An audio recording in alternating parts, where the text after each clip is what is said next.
Bravery can be described as the quality of spirit that enables an individual to face danger, pain, or challenging situations without being overcome by fear. This does not mean that they are not afraid during these situations, but more so that they do not let that fear stop them. This is the core tenet of Usopp's dream, to become a brave warrior of the sea. Now, it is true that his dream is more vague than some of his fellow crew members. It does not have a clear end goal like becoming the king of the pirates, or the world's strongest swordsman, or finding the All Blue. This does not mean it goes entirely without definition, though. This is it. This is my goal, to be a brave warrior of the sea. I want to be a man of honor like these guys.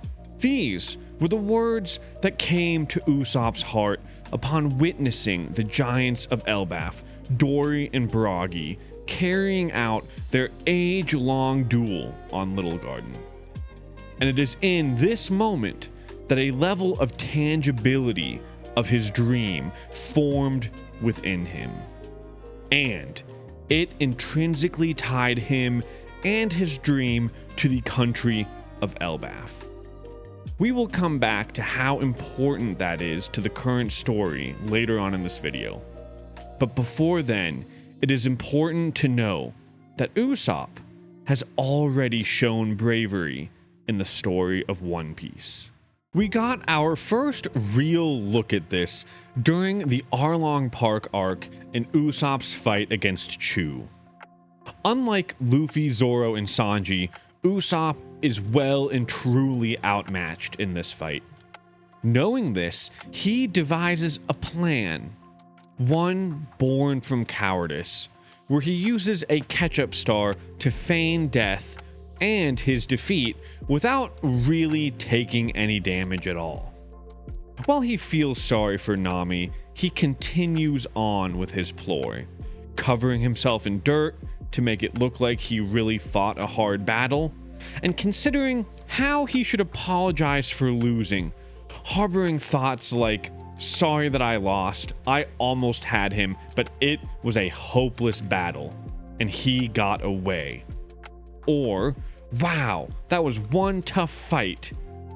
Yet, Usopp, he could not shake the words, the actions, the resolve of his crewmates. Luffy stating that they are a team. Zoro stating that he prefers death to defeat. Nami stating that she had no choice but to act to save her village. Even Nojiko, Johnny, Yosaku, Genzo, and the villagers, they all stand up to face Arlong and his crew, knowing full well that they are outmatched. In this moment, his cowardly nature, his facade, cracks for the first time. This is shameful. In this moment, he stands up, terrified, but full of resolve to face down Chu, giving us an exemplary example of bravery. And for as outmatched as he really truly is in this fight, he draws upon everything he has in his arsenal to win that very same fight, exclaiming that even he can win, even he can do it if he tries. This is a pattern that we will see with Usopp throughout the story, mostly when he is in fights he cannot win. Another example is during Alabasta in his tag team fight with Chopper against Mr. Four and Miss Merry Christmas. He is once again tremendously outmatched, and like before, he tries to run away the whole time, until Miss Merry Christmas makes fun of Luffy and his dream. In this moment, like in his fight with Chu, the facade of his cowardly nature cracks once again, as he exclaims while taking brutal hits, mind you. Listen, Chopper. There comes a time when a man, even if he's up against an enemy he's scared to death of, he must fight. And that is when somebody makes fun of their friend's dream. That is the one thing I won't let you laugh at.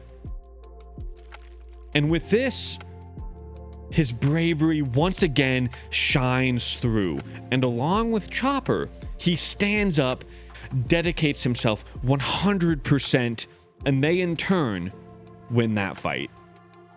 These are not the only two examples of this happening, and while we won't go through all of them in this video, there is one more I would like us to look at, and it occurs on Dressrosa when he faces Treble and Sugar.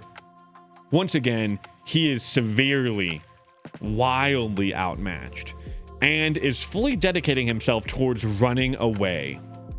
Yet as he does so, he hears the fallen Tontatas exclaim that Usoland is their hero, their savior.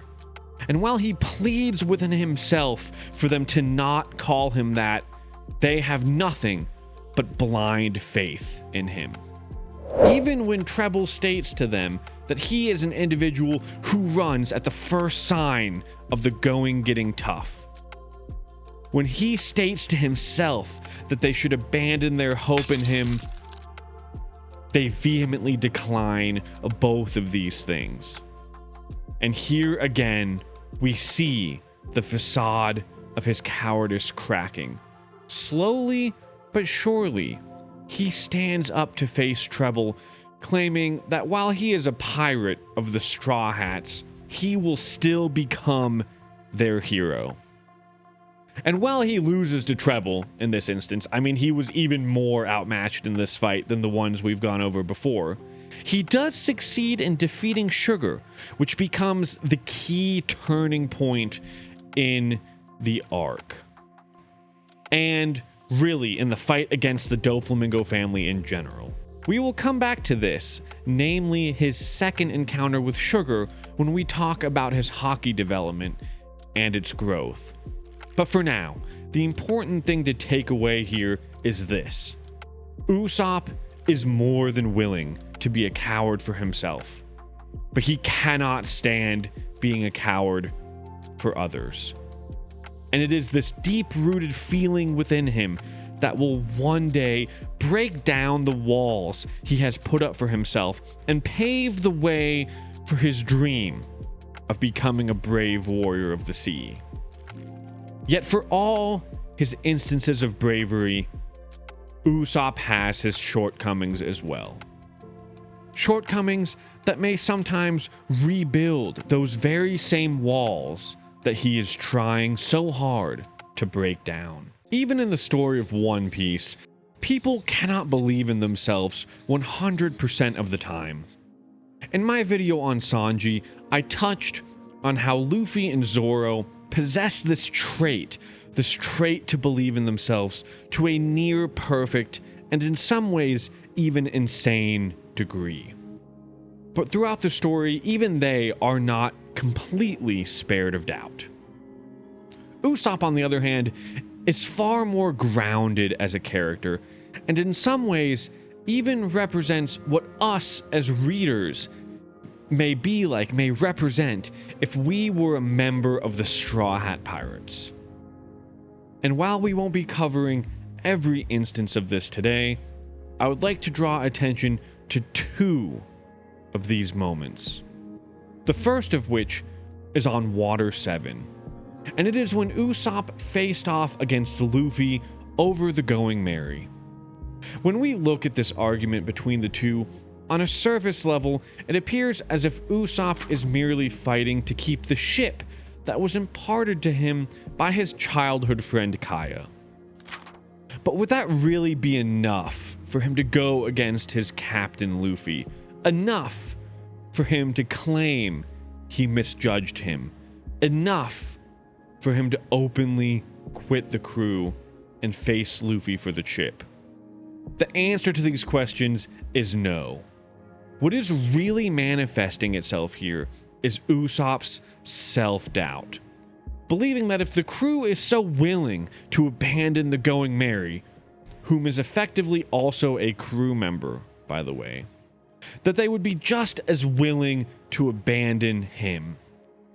In this moment, despite the hardships he has endured up until this point, it is cowardice that bubbles to the surface, claiming that he knows he cannot keep up with the others, that his ambitions do not hold the same weight as theirs, that he will only be a burden.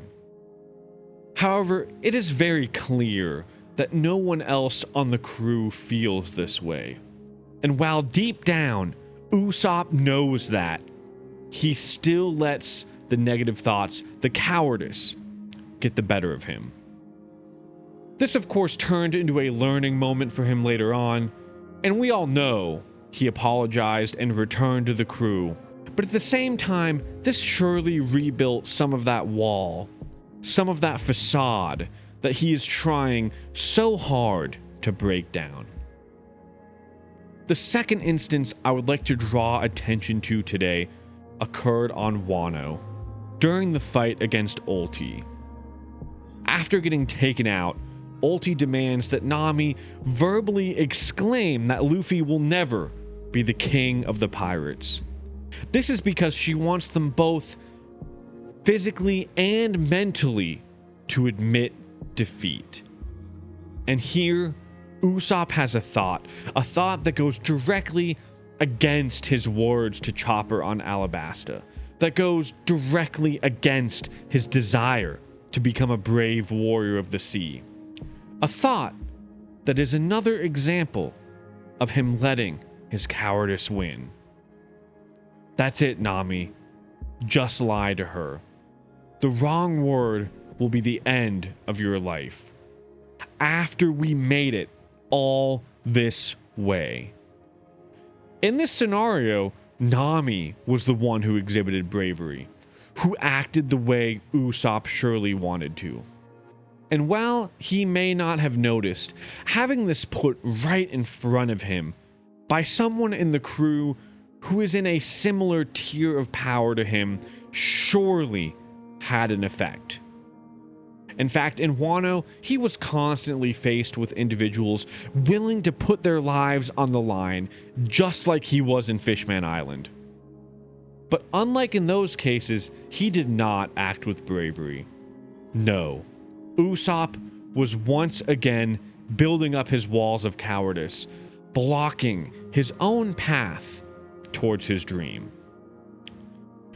So we now know that he is fully capable of exhibiting both sides of this equation. But here on Elbaf, in the place that he admires the most, with the race that he admires the most, this place which in his mind personifies his dream, he is set up to overcome these hurdles, to overcome his walls, to overcome his cowardice.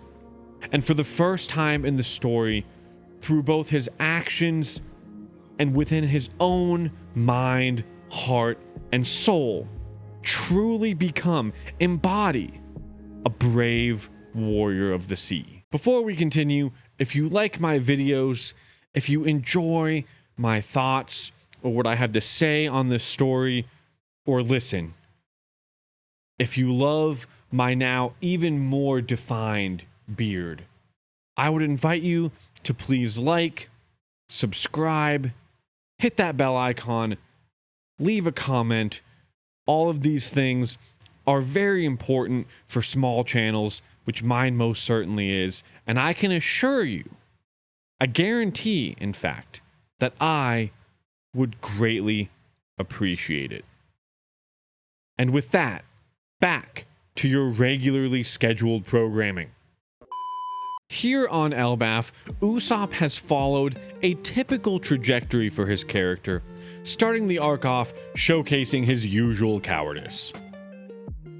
While in Rhodes Lego City, we first see him in the mouth of Izcat, begging Nami to be saved. While they both run, and it's Nami who mostly stands up to Izcat, Usopp thinks it's only an illusion and gets himself smacked right in the face. While they are saved by the monster trio, Luffy also confronts Usopp in a way, asking him, "You could have taken that cat lion thing, right, Usopp?" And while Usopp plays this off in his usual fashion, we can be certain that it lingered with him, drawing upon his deep-rooted desire to stand up to his fears bravely instead of relapsing back to being a coward. The crew goes on to escape the Lego City, and upon seeing Elbaf in full, Usopp, he is in tears. But he is soon confronted with something that even he could not have predicted. Elbaf has become a peaceful nation. When he asks them about waging war and pillaging, or simply being warriors in general, he is told by Ripley that those are relics of a bygone era, brought about by the changes made by King Harald. While let down, Usopp admits that a peaceful Elbaf, it's not a bad thing. And in a way, he is right. However, as Ida taught us, there are aspects of Elbaf's warrior culture that should be kept, and that in truth, a balance should be struck between living a peaceful life and maintaining the ability to protect that very same peaceful life. And this right here is the very setup that I see paving the way for Usopp to become a brave warrior of the sea, in both his eyes and in the eyes of others. Yes, this will come about when he demonstrates to the youth of Elbaf what bravery truly is. And this instance will show itself in the fight against Emu. He will not be alone in this endeavor though, as there have already been moments in the arc where both parents and children have displayed bravery, namely through the plotline of the children being kidnapped. Those very same children have put on brave faces and acted accordingly to the best of their abilities, and they have also witnessed both their parents and the giant warrior pirates fighting to defend their country. And while there have been points in this arc where I thought it would have been fitting for Usopp to demonstrate bravery directly to the citizens, to the crew, to himself, we haven't quite gotten that in full just yet. I now believe Oda has been setting this up and saving it for a climactic moment. And if anything, this moment may be one that Usopp needs to ramp up to. And he has already taken a very big step towards that. This comes in the form of him standing up against Emu alongside Brook. As with many of his fights in the past, and even more so than any of his fights in the past, they are wildly, crazily outmatched. Yet Usopp, he does not back down. Instead, he demonstrates what we have come to learn about him over time, stating to Brook, who would run and abandon a crewmate at a time like this? Brook, true warriors do not run. I've always dreamed of visiting this place, to come to the land I've admired. I won't disgrace myself, not here. He goes on to state just how angry he is, calling Emu the coward, totally calling him out for the way he's acted on Elbaf, and even potentially rage baiting Emu, the ruler of the world, into showing up himself. With this, we have now seen the full cycle Usopp usually goes through in an arc. and he is once again chipping down the walls of cowardice he has built up for himself. Only here on Elbaf, for the first time, we will see a third stage to the cycle of Usopp. One where the walls come down completely. One where in the moment that it matters the most, he will achieve his dream of becoming a brave warrior of the sea. In chapter 1188, Luffy took a major blow from Imu, one that I do not see him easily recovering from. As I go over in this video, it'll be up here somewhere, with both Luffy and Loki down for the moment, it will certainly result in the Straw Hats and maybe even some of the giants coming together to hold off Imu. And here, I believe the stage is set for Usopp to finally achieve his dream. We know that his bravery manifests itself the most when it is for his friends. We know that he is fully aware of the state the country of Elbaf, which he cares so much about, is in. I believe that when he truly takes in the state of things, his captain going down, his crew and friends struggling ahead of him to hold back Imu, the knowledge that the children of Elbaf must be shown why being brave warriors can benefit their chosen lifestyle. All of this, right, it's going to come together into a single moment. A moment after Killingham and Summers are defeated. After everyone is in one spot facing Imu. After the rest of the crew and the Elbaf warriors have fallen, there will only be 2 individuals left to make a stand against Imu. To make a stand and buy Luffy and Loki the time they need to get up. These 2 individuals are Usopp and Ragnar.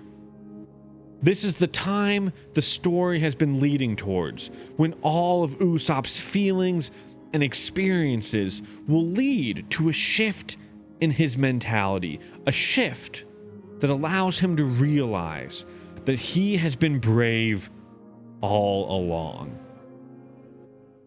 At which point, the way I see this playing out is that while watching Usopp finally step forward and face down the ruler of the world, not just for everyone, but for himself and for his dream, that witnessing this, Ragnar is going to recognize Usopp as being worthy.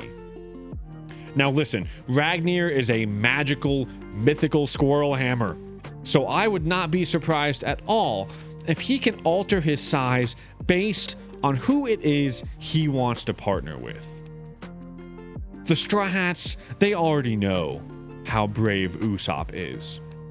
But what better way for Elbaf to be shown this than for him to partner with their national treasure, even if it is only once? We have seen Usopp wield fake hammers countless times in the story. It is not new to him, not even a little bit. So how fitting would it be if all of those instances led up to one moment in which he wields the most powerful hammer in the world? And here I see the path towards him realizing his dream. Towards him truly coming into his own as a brave warrior of the sea. And while I don't think he will keep Ragnar, as Ragnar is Loki's partner, they belong together, I do think this event will lead to not just mental, but physical power-ups for Usopp as well. Now that we understand Usopp and the journey he has taken, let's have a look at what some of those power-ups might be. To start off, let's make a quick return to Dressrosa and Usopp's second confrontation with Sugar.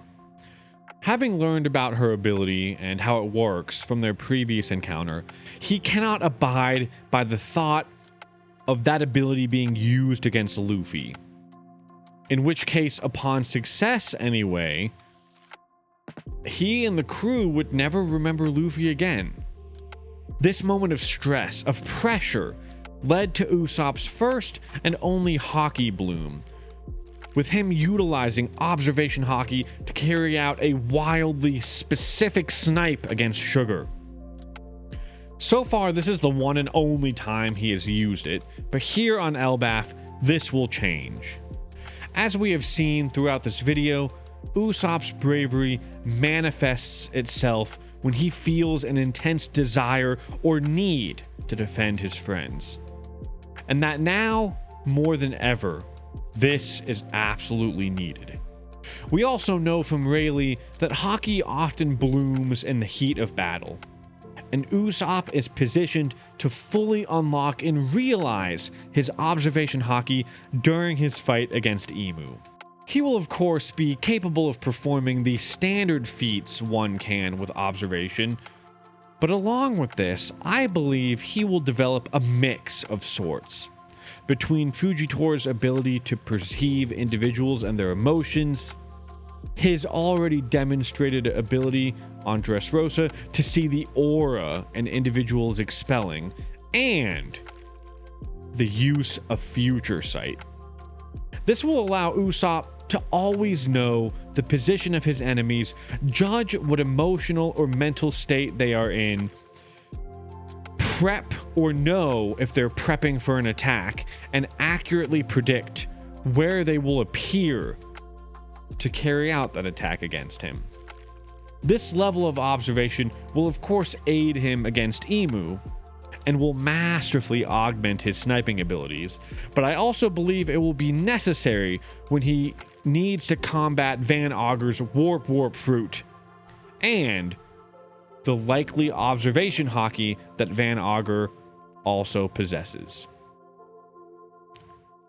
And we also have Conqueror's Haki. It is a running theme in One Piece that Usopp's lies, they often come true.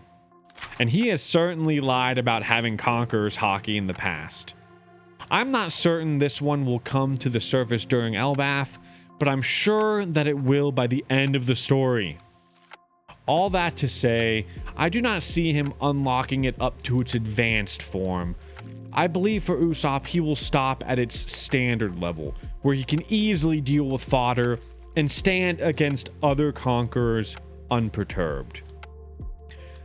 Really, I see this as a final evolution of sorts for his innate warrior spirit. While I don't see Usopp keeping Ragnar, like I said before, Ragnar and Loki, they are inseparable bros. But what I do see happening is Usopp finding ways to take whatever attack or attacks he may use with Ragnar, along with new Elbaf-centered techniques with him after they leave the island, through the use of new pop greens and incorporating the painter used in Elbaf into his fighting style. Now, for a refresher, the painter is the object the giants used to paint a rainbow, a physical rainbow that allowed them to sail up to the Sun Realm. And for an example from the past of the story, this would not be unlike Usopp incorporating dial technology from Skypiea into his techniques and into Nami's climate act. So the way I see this taking shape, right, is that he will grow new pop greens based on the giant flora or even fauna found on Elbaf, and come out of this arc being able to use both his current techniques but also literal giant techniques as well, right? Like imagine him summoning giant trees or vines from the ground Hashirama style, or having Elbaf-sized animal techniques like Impact Wolf, or even making improvements to his existing attacks like Skull Bomb Grass using bigger, more powerful Elbaf-grown pop greens. As for the painter, I think it would be so cool if he could create a real hammer for himself, a hammer that is infused with the painter itself. This would allow him to recreate or paint, say, the ice-based elemental attacks he might use alongside Ragnar, effectively giving him a way to recreate those techniques, to replicate those moves, even when he has left the island, even when Ragnar is back with Loki. Or imagine him being able to paint himself different weapons or augments for his Kabuto based on his current need. Or creating pathways for unique forms of movement and combat. This, paired with potentially a new Elbaf class Kabuto and Pop Greens, plus his fully developed Haki, would really put him on the stage needed to support Luffy on his journey towards becoming Pirate King.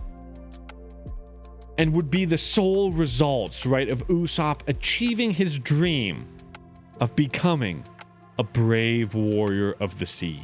So what do you think? Do you agree with my thoughts on Usopp?